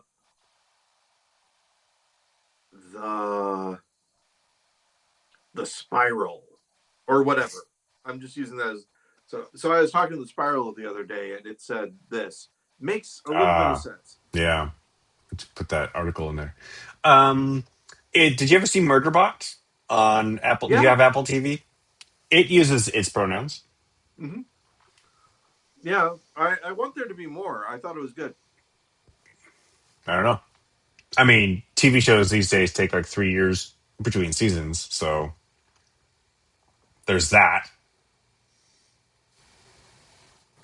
It is upsetting, not upsetting, but it is. I am getting impatient for a couple of things. One of which was the Hitchhiker's Guide to the Galaxy. I don't think that it is happening anymore. Is It this a might was still this be. a TV adaptation? Yeah, for the people that did Lost, one Hmm. of them, Carlton Cruz, I think his name is. Is it Carl? Yeah, I don't Carlton know. Never Cruz. watched Lost. Carlton. Because you never watched Lost, Ben? I never. I saw the for like the first two episodes when it aired because a roommate I had at the time wanted to watch it. It's good. It's still in pre-production. I don't know if it's ever happening, but Hitchhiker's Guide to the Galaxy is still theoretically happening. There's no one who has been assigned to it It's in as far as development casting goes. hell. It's in What's that? turnaround, as they say. It's in Mm. development hell. Jason Fuchs and Carlton Coos. Coos? Jason Maybe. Fuchs, I think, is one of the writers and creator on It, Welcome to Derry. I believe that would be correct. Well, he was at least mm,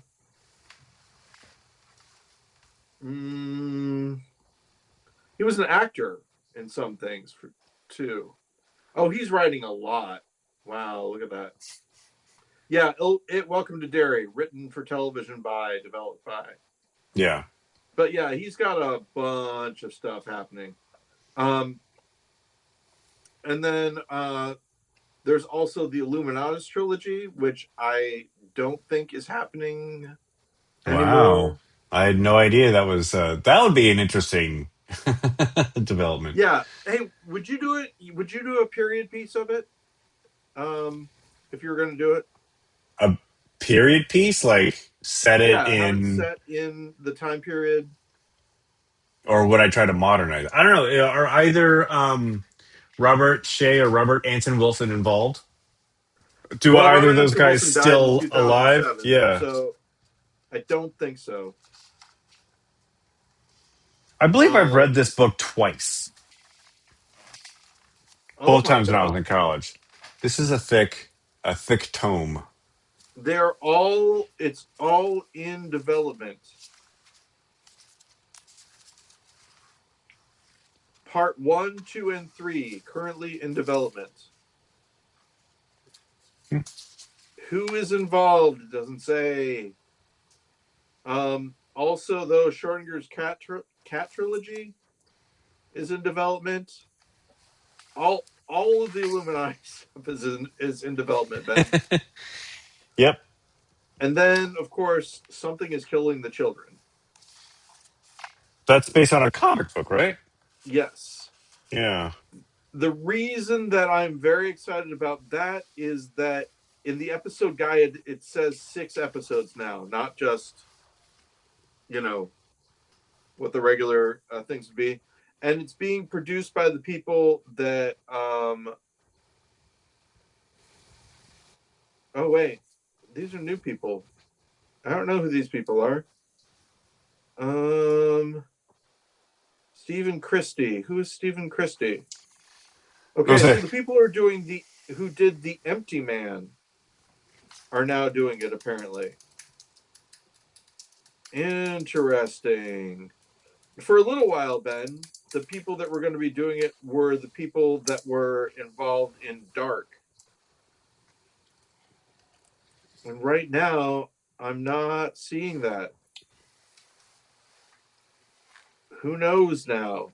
I don't know how TV shows are get made, but I think from what I understand from like stories I've heard, a TV show can be considered in development if like a studio has hired a writer to make an adaptation. There can be no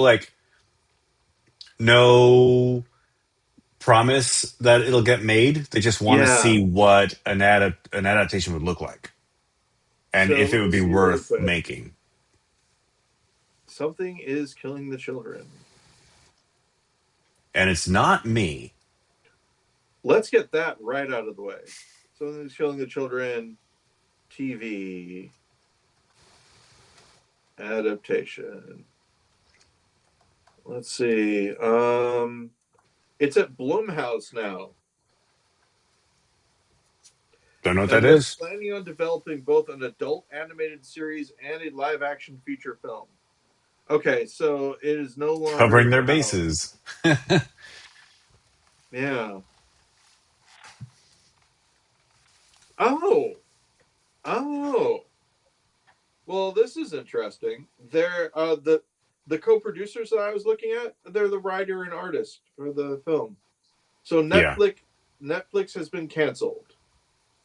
Nothing's going on in Flumhouse. Okay, so that's all very interesting, Ben. I know that um, the one other thing, of course, is mind management.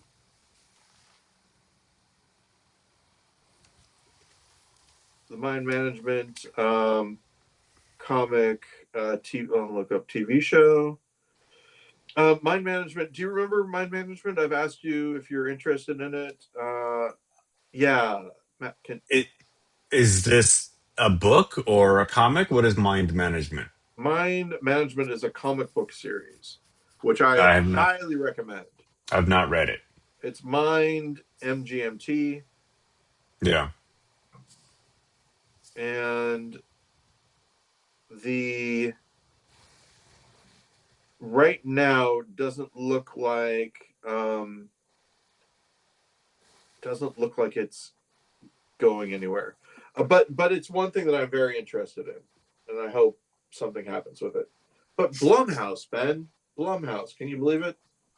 I can't because I don't Now, know what that now what is. you said makes a lot of sense because it's them pitching it to different people and different people taking their take on, oh, this is what I Yeah. would do with it, Yeah. etc. So as opposed to MGMT, which is a band. Yeah. Dun, dun, dun, dun, I don't dun, dun, remember any of their dun. songs though. It's so it's when you were a child, falling on your knees for it, making mama so proud, but your voice is too loud. We like to watch, take just control I yourself. don't know it. Kids, I think it's just called Kids. Kids? Yeah, Never saw that I had to movie do either. that in order to remember it. So, You're the one natural one, take it easy. oh yeah, I like that. That's Filter, right? Uh Is it? Or no, filters. Hey man, nice shot. Yeah, hey man, nice Folk shot. impro, folk implosion. Folk implosion. There it is. Yeah. Do, do, do, do, do, do, Anytime do, I do, play do, do, Dungeons and do, Dragons, do, Ben, do, do, do, and I do, roll do, a do, natural do, one, do, unbidden, it comes to my head. I love that song though. Did we play that? Did you and I play that? I don't think we did. I don't remember. We could. I got my Yeah. drums at the theater. Maybe I'll I'm send going you to a drum say that track. maybe we did. Or no, you know what? I think I did a version of it on SoundCloud. Ah, Yeah, where that's where I sampled a lot of Betty's instruments.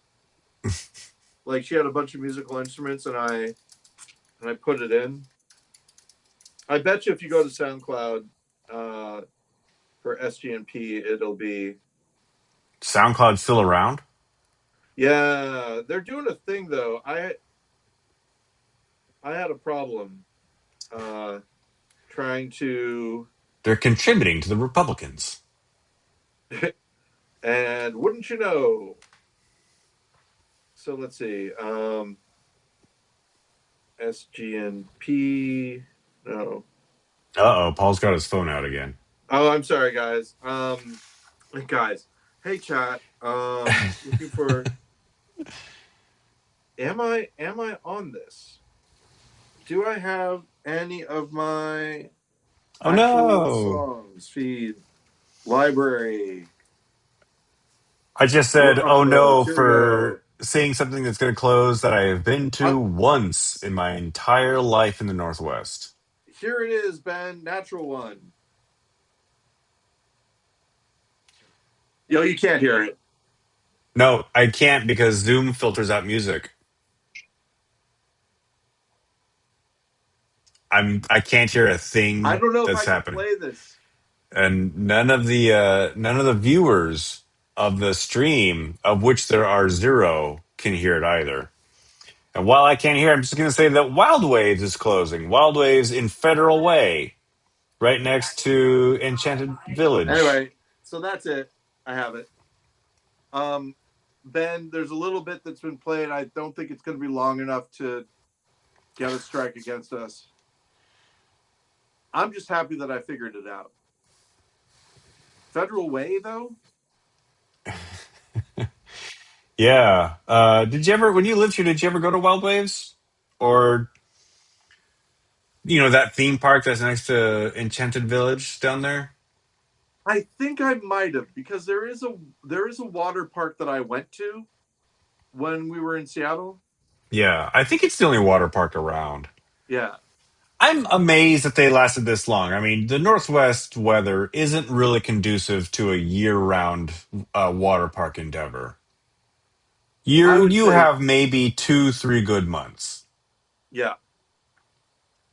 Um, I did go to Six Flags with Jennifer, as we've mentioned, and they attached to it have a very cool looking water park. But it was not water park weather when we were there. Yeah, not a lot of theme parks up in this part of the woods. No. This part of Uh, the woods. what I am seeing here, Ben, is that we're almost done with this week's podcast. But Yeah. I kind of want to go a little bit over, even though we immediately, went into the next one. I think that Why? we cut 2 minutes in, if that makes sense. Like we were a little bit over on the other one. Oh, I see. So if we end right at the exact time, that little bit of overage is gonna make this one less time. And what would And of happen, Ben? course, I asked we you if can't. Joe Garden It'll explode. We'll have a ever podcast explosion. ever went back through and found out that we weren't doing an hour every single time. A full hour. Yeah. Keeping in mind, of course, that the reason we picked a full hour was because that's what Joe Garden said he hated the most when they went on for too long. Um, I'm actually going to I look haven't up. talked to him in a while. I'm going to look up our shows to see if we have any shows that are less than 1 hour long. Oh no, Fuck's sake. Ben, you can't tell me. Do, You do, can't do, tell do, me. I'm do, not going do, to feel good do, about it do, do, do, do, do, do, do, do. because it is possible. Um, let's see. Episodes. Do they have the time? There's no. I can't easily do it Okay. because our hosting podcast hosting provider does not list the episode length. As we know, if it's not easy to do, we will not be doing it. Show notes, no. Are we sorry? No, we are not. Episode plan, no. Bulk This ad is just editor, how it is. shut up. Uh, yeah, That there's wasn't Ben to me, ladies and gentlemen. no. I'm talking to our hosting server. The website what hosts all of our MP3s and sends Ben them out to the Lawrence world. tells server to shut up. You shut your mouth. Um, Canceled. there's so many extra features on that site that we don't take advantage of. You can like put interstitial ads that can be dynamically placed depending on like the geolocation of where your podcast was downloaded. You can do episode planning, so I guess you like write in ideas for a show, and it'll like this AI will spit out ideas for your show. It's pretty intense. Oh, speaking about which, I just deleted my AI music thing because Betty once again expressed displeasure with the whole institution. You were using an AI music generator? Yeah, what I was doing was, you know how I wrote "Drive Towards the Lights" and the Half Brothers made it into a song. I was Yeah, writing lyrics and going, "What would this sound like if it was this?" And it right. was really cool. They the technology has come a long way, but uh, it is no bueno in the court of public opinion. I should maybe Betty shouldn't listen to this part of the show if they listen to Betty doesn't listen to the this show. show. But I actually have to use some generative AI for a job. I'm putting together a video. They've asked for a scratch track, but they have asked for a female coded scratch track. And so what I'm going to do is I know of a website where I can just put in text and I can select a voice. If I want the fancier voices, I have to pay for a membership, but I'm not going to pay. I'm going to use the free service. And it'll spit out a pretty realistically uh, dialogue track for me. Okay. Are you? Here's the question: do you have to pay for it, or is it's free No, because you're it's using free. the non? Yeah. Okay. Like there are certain like standard voices that they'll provide you, but if you want a more selection and I think the more naturally toned AI voices you have to pay for. Yeah. The free ones aren't like they're not like robotic or whatever, but still, Yeah. this is just a scratch track that will be replaced. Here's the important part by a person they hire. And I think that we've talked about this, that this is kind of how this stuff is going to start getting used. Yeah, I likened it to clip art. The idea that, there are some people that would simply use clip art for their flyers, but that yeah. wasn't what clip art was originally for. It was to give you an idea of what the thing would look like. Same Although thing, but yeah, as a kid playing around with a computer for the first time, clip art was amazing. yeah, yeah. And we talked about this too, that at one point in time, records, the ability to like play a famous band's song in your establishment by playing a recording of it was seen kind of like how AI is seen right now. like you should have just hired musicians to play at your place. Why are you doing this? So who knows? Who knows, indeed. All right, Eventually, the tide may turn. and with that, Paul Goody, Yes, I Ben. think we've padded it. We've had it way more than we needed to. That's on me. I bid you a very good. Keep it wrong. Yes, a very happy. How's it happening to you and yours? And keep it wrong, Ben. I'll talk to you next week.